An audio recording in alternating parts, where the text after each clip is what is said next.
ಸುಮಾರು 12 ವರ್ಷಗಳಿಂದ ಮನೆಗೆ ಹೋಗೋದಿಕ್ಕೆ ರಸ್ತೆ ಇಲ್ಲದೆ ಕಷ್ಟ ಅನುಭವಿಸ್ತಾ ಇದ್ದ ಕುಟುಂಬಗಳಿಗೆ ಅಂಬೇಡ್ಕರ್ ಆಪದ್ಬಾಂಧವ ಟ್ರಸ್ಟ್ ವತಿಯಿಂದ ರಸ್ತೆ ನಿರ್ಮಾಣವಾಗ್ತಾ ಇದೆ. ಪುತ್ತೂರು ತಾಲೂಕಿನ ನಿಡ್ಪಳ್ಳಿ ಕೋನಡ್ಕ ಎಂಬಲ್ಲಿ ಪರಿಶಿಷ್ಟ ಪಂಗಡದ ಸುಮಾರು 12 ಕುಟುಂಬಗಳು ವಾಸವಿದ್ದು ಈ ಮನೆಗಳಿಗೆ ತೆರಳೋದಿಕ್ಕೆ ಯಾವುದೇ ರಸ್ತೆಗಳಿಲ್ಲದೆ ಬಹಳಷ್ಟು ಕಷ್ಟ ಅನುಭವಿಸ್ತಾ ಇದ್ರು. ರಸ್ತೆ ಸಂಪರ್ಕ ಕಲ್ಪಿಸಿಕೊಡಬೇಕು ಅಂತ ಕೆಲವು ವರ್ಷಗಳಿಂದ ಸಂಬಂಧಪಟ್ಟ ಇಲಾಖೆಗಳಿಗೆ ಅರ್ಜಿ ಸಲ್ಲಿಸಿದ್ರು ಕೂಡ ಪ್ರಯೋಜನವಾಗಿರಲಿಲ್ಲ. ರಾಜಕೀಯ ನಾಯಕರಿಗೆ ಮನವಿ ಸಲ್ಲಿಸಿದ್ರು, ಯಾರೊಬ್ಬರೂ ಕೂಡ ಈ ಕುಟುಂಬಗಳ ಮನವಿಗೆ ಸ್ಪಂದಿಸಿರಲಿಲ್ಲ. ಹೀಗಾಗಿ ನೊಂದ ಕುಟುಂಬಗಳು ಅಂಬೇಡ್ಕರ್ ಆಪದ್ಬಾಂಧವ ಟ್ರಸ್ಟ್ನ ಕಚೇರಿಗೆ ಭೇಟಿ ನೀಡಿ ನಮಗೆ ರಸ್ತೆ ಮಾಡಿಕೊಡುವಂತೆ ಮನವಿ ಸಲ್ಲಿಸಿದ್ರು. ಕೂಡಲೇ ಟ್ರಸ್ಟ್ನ ಜಿಲ್ಲಾಧ್ಯಕ್ಷ ಮತ್ತು ತಾಲೂಕು ಅಧ್ಯಕ್ಷರು ಕೋನಡ್ಕದ ಪರಿಶಿಷ್ಟ ಕುಟುಂಬಗಳ ಮನೆಗಳಿಗೆ ಭೇಟಿ ನೀಡಿ ಪರಿಶೀಲನೆ ನಡೆಸಿದ್ರು. ಬಳಿಕ ಮನವಿಗೆ ಸ್ಪಂದಿಸಿದ ಟ್ರಸ್ಟ್ ಕೇವಲ 1 ತಿಂಗಳ ಒಳಗಡೆ ರಸ್ತೆ ಸಂಪರ್ಕ ಕಲ್ಪಿಸಿಕೊಟ್ಟಿದೆ.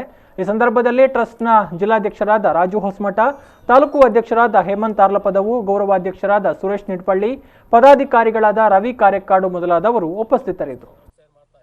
ಅಂಬೇಡ್ಕರ್ ಆಪದ್ಬಾಂಧವ ಟ್ರಸ್ಟ್ ನಮ್ಮ ಕಚೇರಿಗೆ ಬಂದು ನಮ್ಮಲ್ಲಿ ದೂರು ಕೊಟ್ಟಾಗ ನಾವು ಕಾನೂನಾತ್ಮಕವಾಗಿ ಪುತ್ತೂರು ಸಂಜೆ ಮಠದವರಿಗೆ, ಶಾಸಕರಿಗೆ ಹಾಗೆ ಜಿಲ್ಲಾಧಿಕಾರಿಯವರಿಗೆ ಎಲ್ಲರಿಗೂ ವಿಷಯ ಮುಟ್ಟಿಸಿ ಕಾನೂನುಬದ್ಧವಾಗಿ ಇವತ್ತು ಈ ರಸ್ತೆಯನ್ನು ಮಾಡಿಕೊಡ್ತಾ ಇದ್ದೇವೆ.